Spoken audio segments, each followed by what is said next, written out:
আমি সকালবেলা উঠে আগে এখন বিছানাগুলো গুছিয়ে নেব, তারপরে আমি রান্না করতে যাব।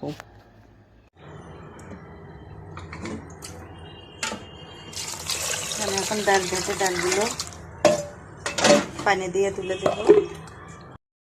এখন আমি ডালের ভিতরে তেজপাতা, মশলা, হলুদ, লবণ দিয়ে ডালটা আমি এখন গ্যাসে তুলে দেব।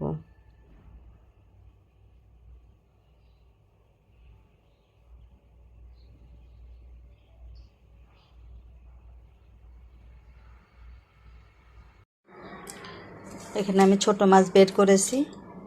ছোট মাছ দিয়ে আলু, বেগুন দিয়ে, পটল দিয়ে চচ্চড়ি করব।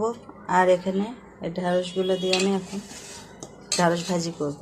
আজ দুপুরের আমার খাবারের মেনুতে থাকবে ডাল, ঢেঁড়স ভাজি আর ছোট মাছের চচ্চড়ি। ঢেঁড়সগুলো আগে খুব ভালোভাবে ধুয়ে নিয়ে তারপরে এগুলো আমি কাটবো।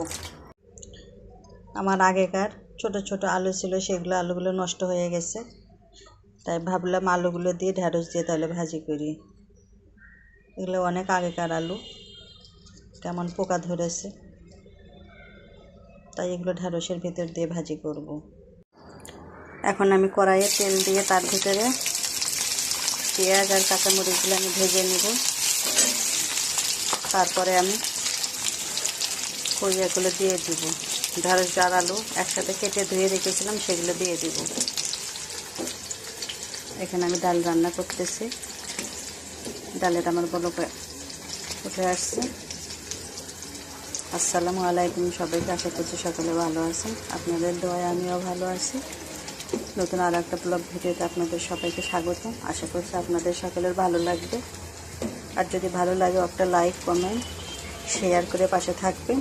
এভাবে আমরা একসাথে এগিয়ে যাব। আপনাদের প্রত্যেকটা কমেন্ট আমি ধরে ধরে রিপ্লাই দিই। আমি চেষ্টা করি সবার বাড়ি বাড়ি ঘুরে আসার। আমি খুব সিম্পলভাবে যেগুলো রান্না করি প্রতিদিন রোজকার, সেগুলো শেয়ার করি।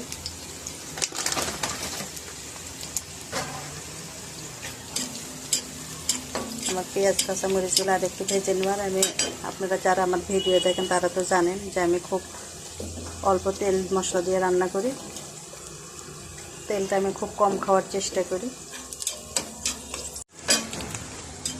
আমার পেঁয়াজটা ভাজা হয়েই আসছে, এর ভিতরে এখন আমি এগুলো ঢেলে দেব।